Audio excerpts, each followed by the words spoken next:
ఒక రాష్ట్రం రోజువారీగా నడవాలంటే ప్రజా రవాణా వ్యవస్థ ఎంత ముఖ్యం ఒక్కసారి ఆలోచించండి. స్కూలుకి వెళ్లే పిల్లల దగ్గర్నుంచి ఆఫీసులకు వెళ్లే ఉద్యోగుల దాకా అందర్నీ కలుపుతోంది ఈ వ్యవస్థే. మరి ఆ చక్రాలే ఉన్నట్టుండి ఆగిపోతే? తెలంగాణలో ఇప్పుడు సరిగ్గా అదే జరుగుతోంది. దాని వెనుకున్న అసలు కథేంటో వివరంగా చూద్దాం. ఏప్రిల్ 22 తెలంగాణ రోడ్లన్నీ ఒక్కసారిగా మూగపోయాయి. బస్సుల శబ్దం ఎక్కడా వినిపించలేదు. రాష్ట్ర రవాణా వ్యవస్థ మొత్తం స్తంభించిపోయింది. ఇది ఏదో రాత్రికి రాత్రి తీసుకున్న నిర్ణయం కాదు, ఏళ్ల తరబడి పేరుకుపోయిన సమస్యల ఫలితం. ఈ సమ్మెలో పాల్గొంటున్నది ఎవరో తెలుసా? ఒకరిద్దరు కాదు, ఏకంగా 38,000 మంది రోడ్ రవాణా సంస్థ ఉద్యోగులు. ఇది మామూలు నిరసన కాదు, రాష్ట్ర రవాణా వ్యవస్థకు వెన్నెముకలాంటి వాళ్లంతా ఏకమై తమ గొంతు వినిపిస్తున్నారు. దాని ఫలితమేంటంటే రాష్ట్రవ్యాప్తంగా 6,000కు పైగా బస్సులు కదలలేదు, డిపోలకే పరిమితమైపోయాయి. ప్రతిరోజూ లక్షలాది మందిని గమ్యస్థానాలకు చేర్చే ఈ బస్సులు ఇప్పుడు నిశ్శబ్దంగా ఉండిపోయాయి. మరి దీని ప్రభావం ఎంతమంది మీద పడిందనుకుంటున్నారు?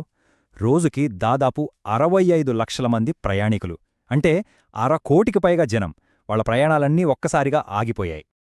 ఇంత పెద్ద సమ్మెకు అసలు కారణమేంటి? వేలాది మంది ఉద్యోగులు, లక్షలాది మంది ప్రయాణికులను ఇంతలా ఇబ్బంది పెట్టేంత పెద్ద సమస్యలేమొచ్చాయి? చర్చల టేబుల్ మీదకు మొత్తం 32 డిమాండ్లు వచ్చాయి. ప్రభుత్వం చాలా వాటికి ఓకే చెప్పింది కూడా. అయినా కూడా చర్చలెందుకు ముందుకు సాగలేదు? ప్రతిష్టంభనకు దారితీసిన ఆ కీలకమైన అంశాలేంటి? ఇక్కడే ఉంది అసలు చిక్కుముడి. ప్రభుత్వం పీఆర్సీ బకాయిలు, పీఎఫ్ బకాయిలు చెల్లించడం లాంటి దాదాపు 29 ఆర్థిక సంక్షేమ డిమాండ్లకు సరైనంది. కాని 3 కీలకమైన డిమాండ్ల దగ్గర వ్యవహారం ఆగిపోయింది. ఆర్టీసీని ప్రభుత్వంలో విలీనం చేయడం, యూనియన్ ఎన్నికలు పెట్టడం, ఇంకా ప్రభుత్వ ఉద్యోగులతో సమానంగా జీతాలివ్వడం. ఈ డిమాండ్లు ఎప్పట్నించో ఉన్నవే, కాని ఇప్పుడే సమ్మెకు దారితీసేలా పరిస్థితి ఎందుకు మారింది? ఉద్యోగుల సహనానికి కట్టలు తెంచిన ఆ ఒక్క కారణమేంటి? అదే ఆ బ్రేకింగ్ పాయింట్. అవును, ఎప్పట్నుంచో రగులుతున్న సమస్యలు ఒక్కసారిగా భగ్గుమనడానికి కారణమేంటి? సమ్మె అనివార్యం అవ్వడానికి ఏం జరిగింది? దానికి సమాధానం ప్రభుత్వ ప్రతిష్టాత్మక పథకమైన మహాలక్ష్మి స్కీమ్. మహిళలకు ఉచిత బస్సు ప్రయాణ సౌకర్యం కల్పించే ఈ స్కీమ్ ఒకవైపు ఎంత పాపులర్ అయ్యిందో, మరోవైపు ఆర్టీసీ మీద అంతే భారాన్ని మోపింది. ఈ నంబర్లో చూస్తే మనకు విషయం ఇంకా క్లియర్గా అర్థమవుతుంది. 2023లో అంటే ఈ స్కీమ్ వచ్చినప్పుడు ఆర్టీసీలో 55,000 మంది స్టాఫ్ ఉండేవారు. కానీ రిటైర్మెంట్లు అవుతున్నాయి, కొత్త రిక్రూట్మెంట్ లేదు. దాంతో 2026 నాటికి ఆ సంఖ్య 35,000కి పడిపోయింది. అంటే ప్రయాణికులేమో పెరిగారు, కాని పనిచేసే సిబ్బంది మాత్రం దారుణంగా తగ్గిపోయారు. సిబ్బంది కొరతతో గ్రౌండ్ లెవెల్లో పరిస్థితి ఎంత దారుణంగా ఉందో చూడండి.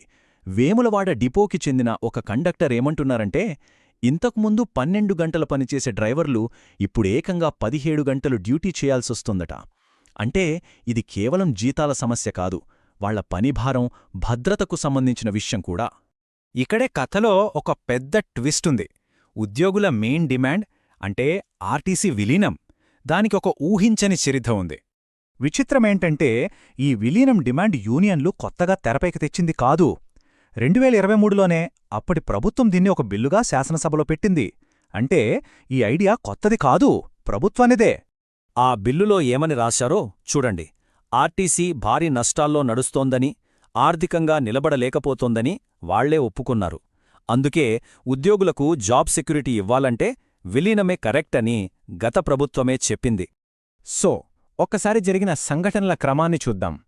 ఆగస్టు 2023లో విలీన బిల్లు వచ్చింది.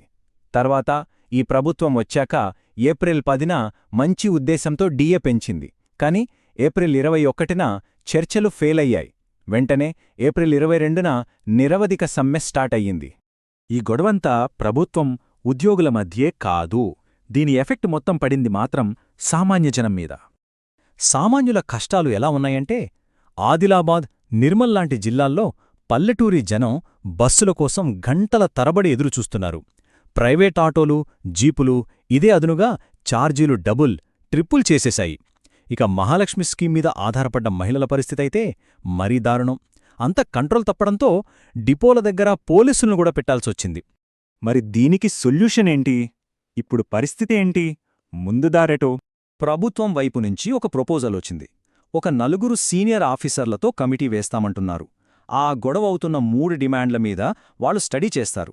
4 వారాల్లో ఒక శాశ్వత పరిష్కారంతో రిపోర్టిస్తారట. కానీ ఈ ప్రతిపాదనను యూనియన్లు వెంటనే తిరస్కరించాయి. ఈ సమస్యలు కొత్తవి కాదు కదా, మళ్లీ స్టడీకి 4 వారాలెందుకు? ఇది కేవలం టైం వేస్ట్ చేసే ప్లాన్ అని వాళ్ళంటున్నారు. అందుకే డిమాండ్లు ఒప్పుకునేదాకా సమ్మె ఆగదని తేల్చి చెప్పేశారు. సో ఇప్పుడు మనం ఒక పెద్ద ప్రశ్న ముందు నిలబడ్డాం. ఒకవైపు ఉద్యోగుల హక్కులు, మరోవైపు ప్రభుత్వ ఆర్థిక పరిమితులు. ఈ రెండింటి మధ్య నలిగిపోతోంది మాత్రం కోట్లాది మంది సామాన్యులు. ప్రజా రవాణా అనేది లక్షలాది మందికి ప్రాణాధారమైనప్పుడు ఇలాంటి ప్రతిష్టంభన వస్తే ఆ నష్టాన్ని చివరికి ఎవరు భరించాలి?